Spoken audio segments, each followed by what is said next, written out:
Raiders Ravens. Why? I don't know. Just because it happened to be the first game that I pulled up for the 1 o'clock game. So that's no rhyme or reason here. We will get to all of them, I promise. But what's a matchup that matters here for you with the Raiders going up against the Ravens? Yeah, this is kind of an obvious one, but it's got to be Max Crosby going against those Ravens tackles. I think last week against the Chiefs, we kind of didn't know exactly what to make of the departures along the Ravens offensive line, how much that was going to matter. Turns out it might matter a little bit. So, Yeah. especially going against Max Crosby, who is due for a bounce back game. He only recorded 4 pressures on 29 snaps versus the Chargers. And we all know that Max Crosby is capable of so much more than that. The Ravens O-line had the 8th best pass blocking grade in week 1, but the turnover on the unit just seems like it's going to be a factor, and especially against an elite pass rusher like Max Crosby. They ranked 13th in percentage of plays that resulted in a positive EPA. The Ravens O-line did. So it's middle of the pack, and again going against some stiffer competition with a Las Vegas D-line that includes that guy. I'm a little bit worried about it. And what I really didn't like, Trev, last week is I saw them rotating their offensive line. I get trying to get your second round pick, Roger Rosengarten, some snaps, but I am so vehemently against rotating offensive linemen. And we saw that actually kind of across the league in multiple games. I don't know if this is a symptom of a larger issue with the preseason being cut down a little bit more and teams just don't have time to really solidify that front five. But I don't think it works for anybody, and especially when you take the guys on either side of whatever position you're rotating along the line, it doesn't allow them to get in a rhythm or a groove with the guy next to them, knowing how that guy plays and what they need to do to account for him and all that other stuff. It just throws off all of the chemistry along a unit that has to work in tandem with each other. So I'm very much not a fan of that. I hope we don't see it again against Vegas. And I hope it was just kind of a week 1 thing because, hey, they were opening the season on Thursday. They just didn't have a chance. But if you're going to play the second round rookie, play him. Don't rotate him in. Yeah. I think I don't have any numbers in front of me to prove this, but we were having him switch sides too, which I was like, no. I think the preseason point that you brought up is a really interesting one because since most teams now only play 3 games instead of 4, I felt like starters played less this preseason than ever. Like across the league, it just felt like teams did not want to play their starters. So it was almost like because not every team is playing 4 games, they're only playing 3. Do teams think, let's just barely play him at all? Let's just get to the starting line. Yeah. Nobody gets hurt. And I totally understand. It's a really tough thing to balance because you don't want anybody to get hurt.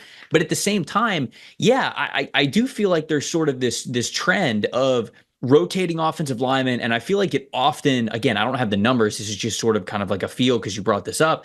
I feel like it's more towards the younger offensive linemen. But I'm with you. I don't think that's worth sacrificing the chemistry. Is this player ready or not? Because if they're not, don't put them out there. I don't think that's really how offensive line play works. And so, Patrick McCarry playing right tackle as the starter, the veteran starter for the Ravens. And then you mentioned Roger Rosengarten sort of coming in reserve. Max Crosby's also going to be pissed off for this game because he got handled. He got handled by a rookie. Joe Alt got the better of him. There were 19 snaps in which Joe Alt faced either Max Crosby or Christian Wilkins. 0 pressures that he allowed for either of those guys. And I don't think Max Crosby was ready for that level of a rookie, which Joe Alt's, I think, going to be a special player and a really good player for a long time. But I'm so glad that you pointed this out because I think there is totally a beyond the numbers factor here of Crosby's one of the best passers in the NFL, and he's going to be pissed the hell off for this game. So he's going to be going up against a Ravens unit that better bring it, or I think that they could be in trouble. Doing some research for this game, and alley-oop from our head researcher / everything guy at PFF, Dave Salfaro, he was able to point out Minshew actually was pretty good passing the ball beyond 10 yards last week. And it feels like every time, it wasn't a good week for quarterbacks basically in general last week, but every single time I looked up even the good quarterbacks, it was like, all right, well, filter for the passes that were beyond 10 yards, and it just doesn't feel like everybody played very well. Minshew, on throws of 10 or more yards last week, 8 of 10.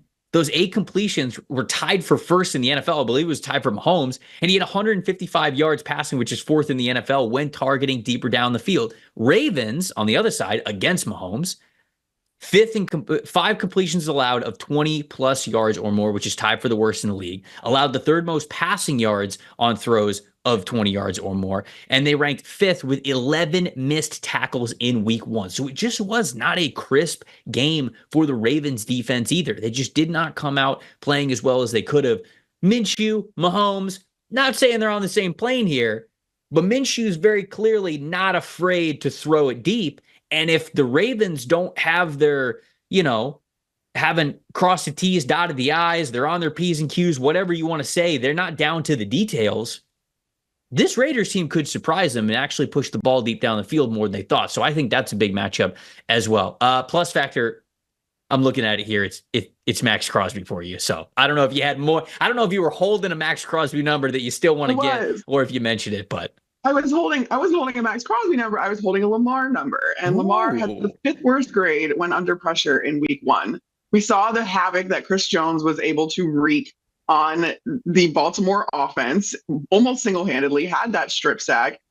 That is going to be what Max Crosby is going to aim to do, and you're going to try to disrupt Lamar's rhythm in the passing game in particular, and we have seen so far this season, and again, it's only one game, but we have seen so far this season that Lamar's numbers drop significantly when he is under pressure.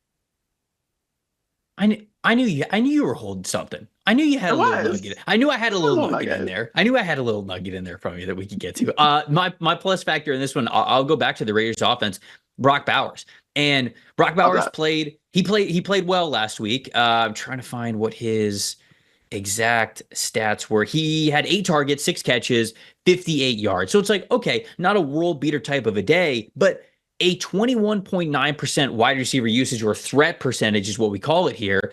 That was the most of any receiver on Las Vegas. So forget the ramp up period. They're going after this guy. They drafted him in the first round for a reason. They're putting him in the offense. Like, that was more targets per route run than Devontae Adams and Trey Tucker, than all of these guys that were there. So Jacoby Myers as well. Like, they were going to him a lot. And I'm wondering if that continues in this game, because very clearly Minshew was comfortable targeting him. So he is a plus factor here for me.